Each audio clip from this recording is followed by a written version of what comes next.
Praise the Lord. கர்த்தருடைய நாமம் மகிமைப்படுவதாக. இன்று இருக்கிற கிறிஸ்தவ ஊழியங்களில் தீர்க்க தரிசனம் ஊழியம் மிகவும் அதிகமாக எழும்பிவிட்டது.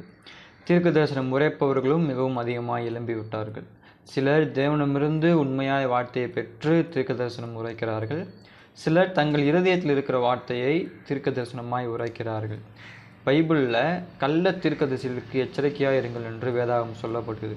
நாம் எரேமியா தீர்க்கதரிசன புஸ்தகம் 14வது அதிகாரம் 12வது வசனத்திலிருந்து நீங்கள் வாசித்தீர்களானால், இஸ்ரவேல் ஜனங்கள் தொடர்ந்து செய்கிற பாவத்தின் நிமித்தம் கர்த்தருக்கு கடும் கோபம் உண்டாகி இஸ்ரவேல் ஜனங்கள் மேல் பஞ்சத்தையும் பட்டயத்தையும் கொள்ளை நோயையும் வரப்பண்ணுவேன் என்று ஆண்டவர் சொல்வார்.